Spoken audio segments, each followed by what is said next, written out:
Okay, we're rolling. What should we talk about, man? Hey guys!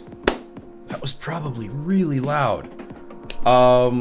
Let's talk about Borderlands. Not the new one, Borderlands 2. So not the old one, and not the new one before the old new one. 2. Borderlands 2. Oh, God! It smells like piss and nachos. I'm gonna tell you how it was. It's in my mouth. It's Oh, in my God, mouth. It's in my mouth. Oh God, how'd it get in my mouth?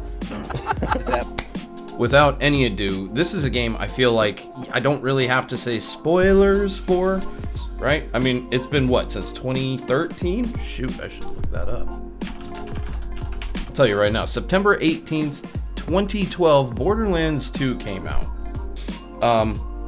It's a desolate wasteland. It's ruled by, man, you ever seen Mad Max? It's like that. It's a lot like that. And the entire time you are hunting down Handsome Jack. The entire time. The good and the bad. We've already gone through the setting.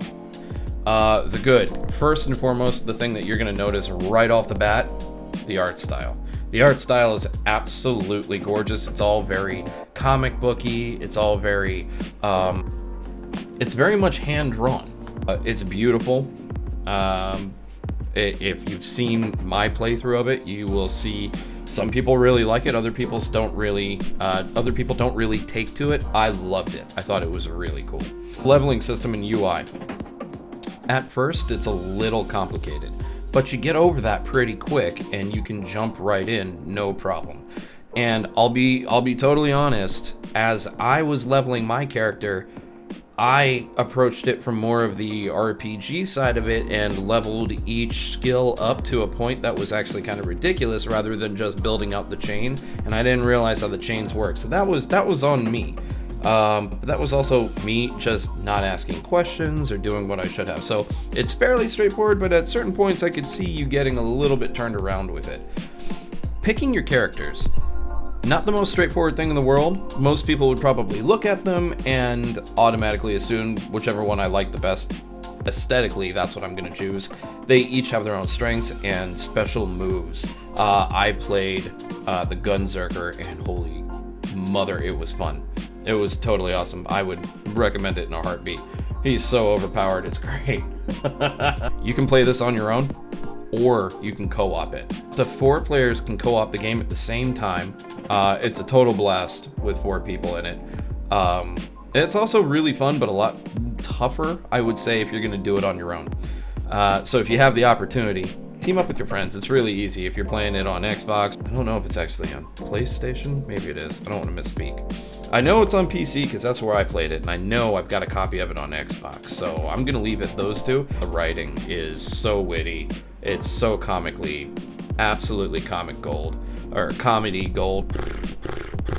The writing is absolutely on point. It's hysterical the entire time. It's very clearly not taking itself seriously in any way, shape, or form, and that's what makes it so good. You know that the game is pretty much ridiculous, and you accept it like that. No, I know, guys, but it makes me feel really bad. Claptrap, you're a robot. Are you even capable of feeling pain? No, I guess I'm not. So, pummeling you makes us feel good, and it doesn't hurt you. And so every time somebody says something completely messed up, you're prepared for it, but you're also caught completely off guard by it. I did it. Shutting the door defenses down now. Nope. Activating additional door defenses. Turrets deployed. I would liken it to, if you've seen Deadpool 1 or 2, how he has his little fourth wall breaks and decides with the audience. It's not to that level. There's no fourth wall breaking, but it's right there. Let's talk about the bad. Borderlands 2, finding the bad in this game is actually very difficult because it's kind of as close to a perfect shooter as you can get. Don't hold that against me, hear me out. One of the things that drove me completely insane the entire time, and I can tell you this, the sound design is horrifyingly bad.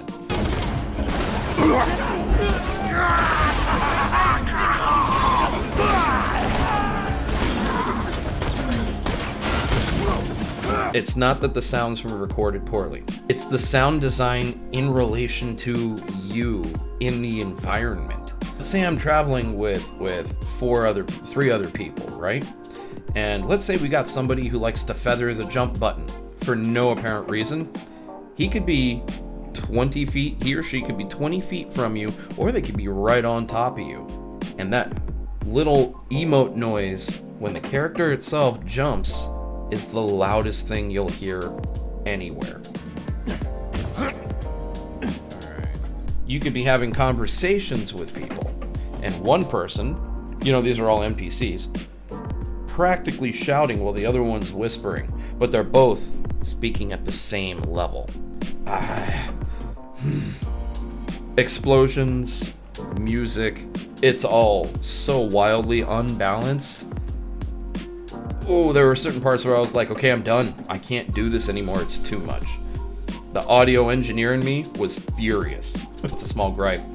But honestly, it's not really, because the sound is essentially it's the world you're in, especially if you're playing with headphones, earbuds, whatever. That's your whole world. This is like, it's like a punch in the face. We've got good, we've got bad. The bad is a pretty big bad, but honestly, you get over it, as time goes by. Overall for the game, this game went right up to the top of my favorite lists, my favorite games, like that. It quickly captured me, sucked me into the environment, and made me want to keep coming back and playing it. There's loot to be found. There's about 1 billion guns that I think they have. Everything's different. Everything is different. And you can see where other games have taken their strides from this series. And it's just, guys, if you haven't played it, you really need to. Let me be the person to tell you, this is something you should experience. There's no good reason not to. Pandora's a mess, man. Pandora's a mess, and you're gonna love it. You're gonna love getting in the middle of it, getting your hands dirty, and by the time you get to the end game, which I won't spoil, but by the time you get to end game, you are gonna be so ready to just push, and it's awesome. I feel like the replayability on this one is so good too, because you can build out one tree. You can build out one of the skill trees for your character, then you can build out the other two. Or you can go back and play any of the other classes. So, I mean, the replayability here, I think is almost limitless. It's very, very cool. All right, well, I think that's going to wrap it for my very first try on this. Hopefully this wasn't too long or too short for you guys. Don't forget, I am a Twitch streamer. You can find me anytime. That's a bald-faced lie. I stream Tuesday, Wednesday, Thursday, Friday, and Saturday, starting at 8:30 p.m. on Twitch. I'm all Eastern time. I'm over here on the Eastern Seaboard in the U.S. You can find me starting from 8:30. I go till late. My link is down in the bio. Come and see me, man. This is what we're all about. If you like this video, please be sure to sub and hit that like button. It helps me immensely. I'm trying to grow this channel, trying to do something a little bit different from streaming, and trying to put something together on the side. So thank you so much, guys. I appreciate this. Until the next time I see you, this is Dread. I hope you guys have a wonderful gaming experience, and happy streaming to you guys.